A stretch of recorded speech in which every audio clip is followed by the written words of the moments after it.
Hello there, and welcome to the Missing Elements Remix. We are here at the Missing Elements, that is 1018 East New Circle Road, Suite 114, Lexington, Kentucky 40505. And we are actually sitting here in nice air conditioning. It is really hot outside at the moment.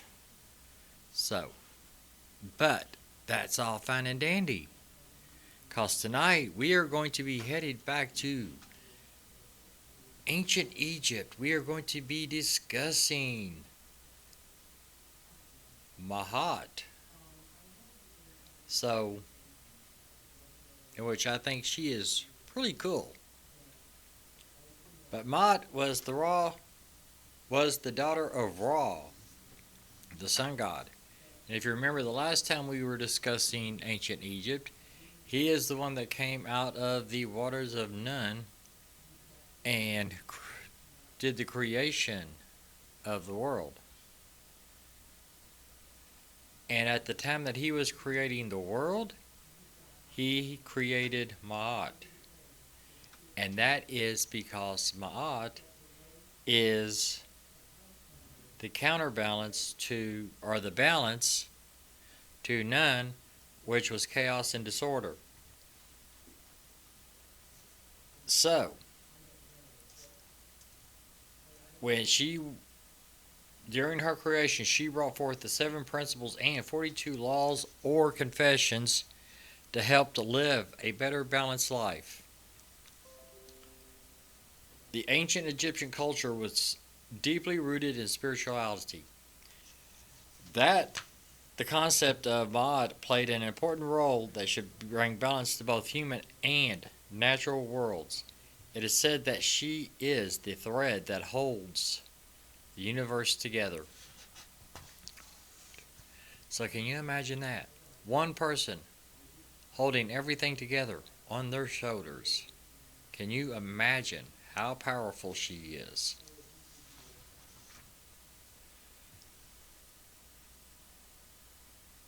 And she also was the wife consort of the moon god, Thoth. But she's always she is not always, but most of the time she is pictured wearing a cobra crown, an ostrich feather in her hair, and she also is known to have wings of the hawk on her arms as they're outstretched. She carries a scepter in one hand and the ankh in the other.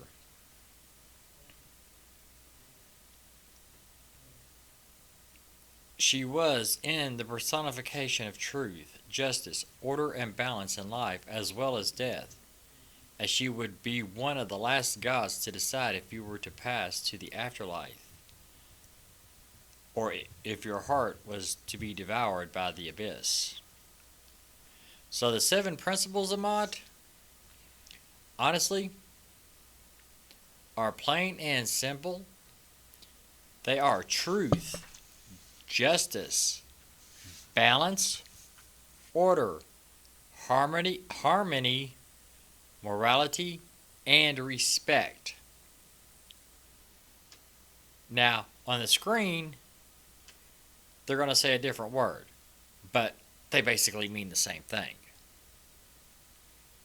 So these 7 principles are the basis of the 42 confessions that a person are to live by. It should also be noted that women and men were treated as equal at this time. So, here are a few of these confessions which I have found different translations. That is part of the problem with trying to work with ancient Egyptian stuff.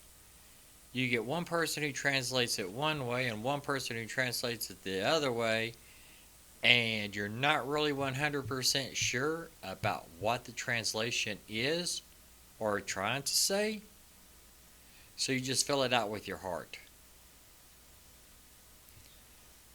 So going over the confessions, I have not sinned, which is also and I'm sorry if I butcher these names. Hell, Yushka who cometh forth from anew. I have not committed sin. In which, honestly,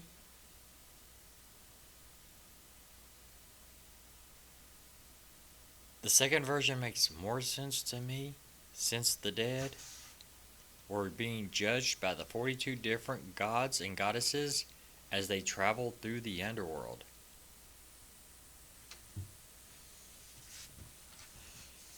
So, the next one, hell, Neba, who comest and goest. I have not uttered lies.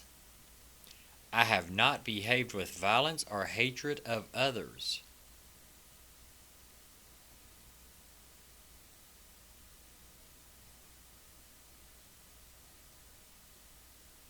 Which is basically saying, I have not lied. Hell, Haru, who comest forth from Nahata. I have terrorized none. And which, honestly, that tells me if you're confessing that, that means you're saying that you have not been a bully to anyone at any time, no matter the age. Because if you're 5 years old and you're bullying somebody, that will come back and bite you. So, no bullying. But it was these confessions that you was to confess as you traveled through the afterlife. And like I was saying before, you have got to face 42 gods and goddesses throughout this travels.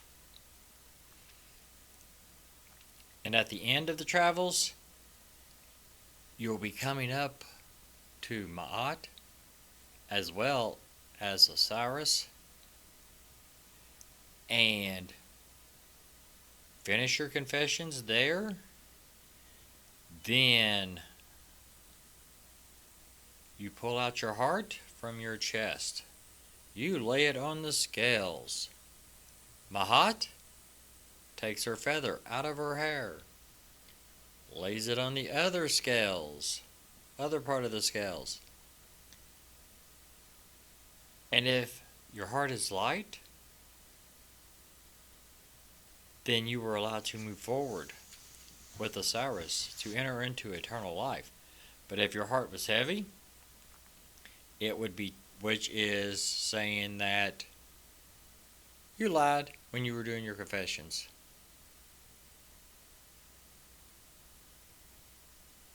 And it would be tossed to Amut, who would devour it, and the person would die forever. So if your heart's light, you have eternal life, and can be reborn again. Sorry about that. I'm having a hard time talking tonight. And if it was heavy, that means you did a lot of stuff that you shouldn't have been doing. Amut, which is a whole different subject, he would devour it, and you would die forever. No more coming back.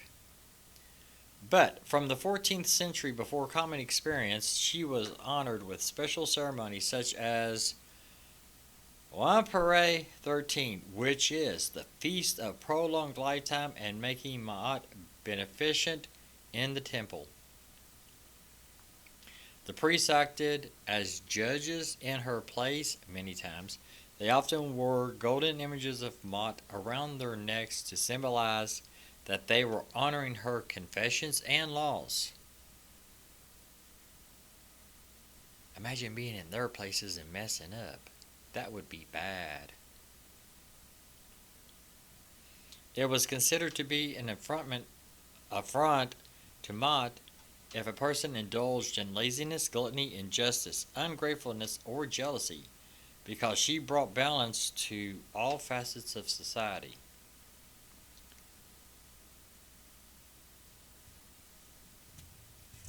Again, and I will keep repeating this as much as I have to. Back then, there was no gender inequality.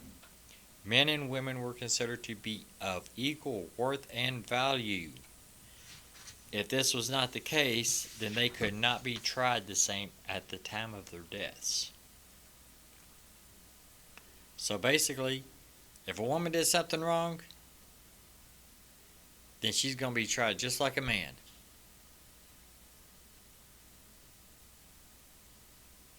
During the 19th dynasty, she became more associated with death than life.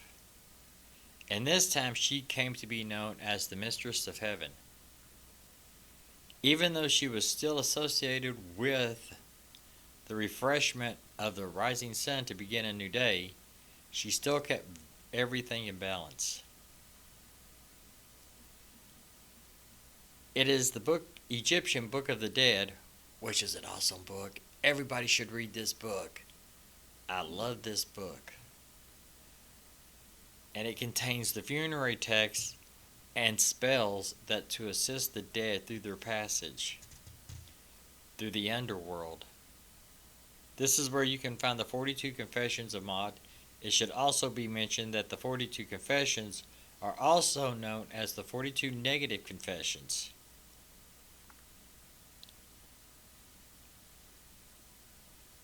Also, it is said during this time that she lost some of her power due to the arrival of ISIS. Honestly, I'm not 100% sure about that, but this is what I found out in research. But with that made the pharaohs an even more important role in Egyptian society, for they were in charge of ensuring that Egyptian society and laws were kept sacred and in order. This came about because large parts of Egypt were invaded by foreigners. They established a powerful empire that lasted for hundreds of years. Their rule seriously disturbed the Maat order. However, the pharaohs took back control and publicly announced that the goddess Maat had returned and the kingdom was no longer in danger. So according to the beliefs at the time, every wicked action could permanently corrupt the world order. And which honestly, if you take a look at that now, almost every action has an opposite reaction.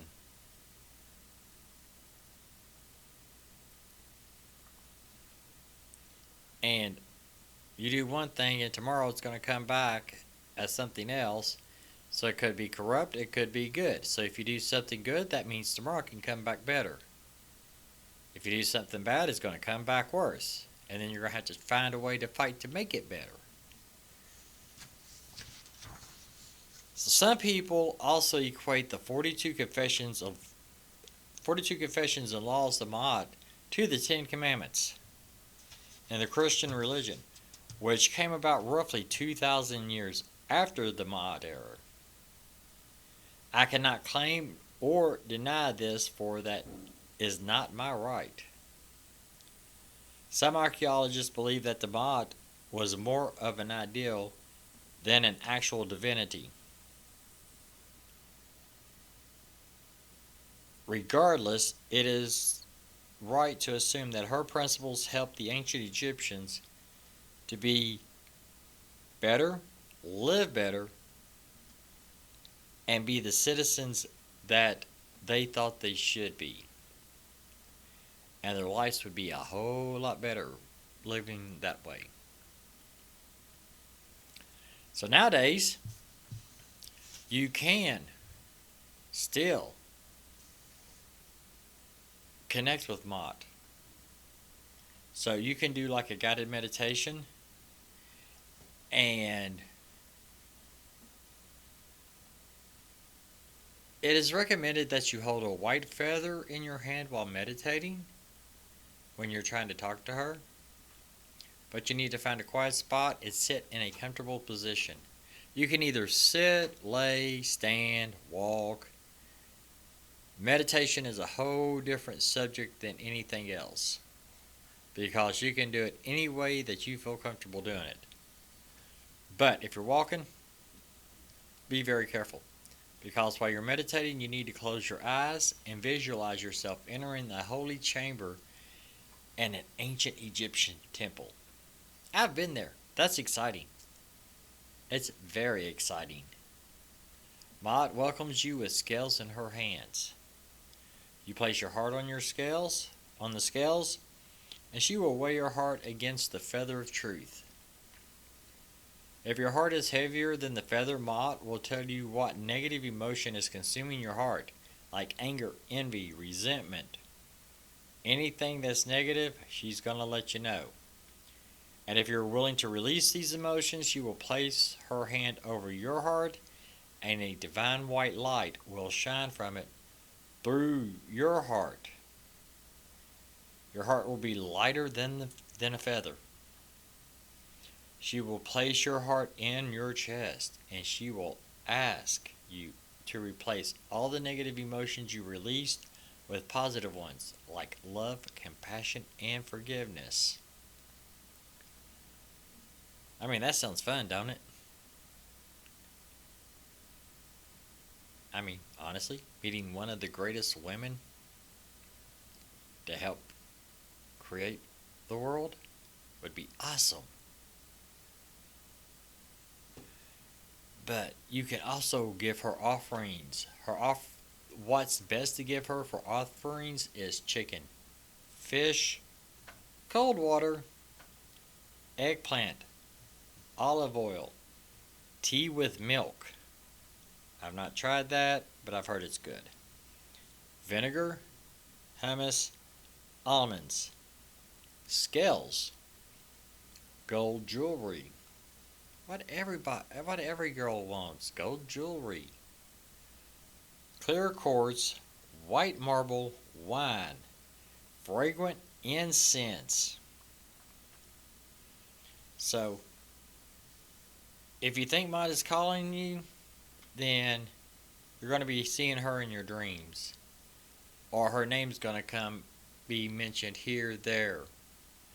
Or you'll see stuff about her on TV or in books. White feathers may begin showing up in your life out of the blue. The experience of connecting with Maat, when you connect with her, if you feel your life is in chaos, you talk to her, and chaos should subside. Because she brings unity and balance back into our lives. So,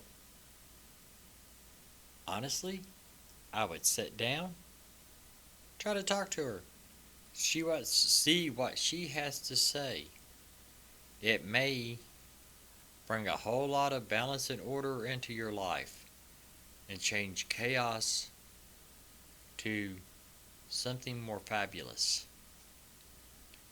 So we hope you've enjoyed learning a little bit about the ancient Egypt and Maat tonight. There are some amazing similarities between Maat era and ancient Egyptian and how we live our lives today. Like I said, we need to calm the chaos. We need to live our lives to the best of our abilities. Get rid of the negativity and bring in the positivity. So thank you all. You all have a good night. And we will see you all next time. Love you guys.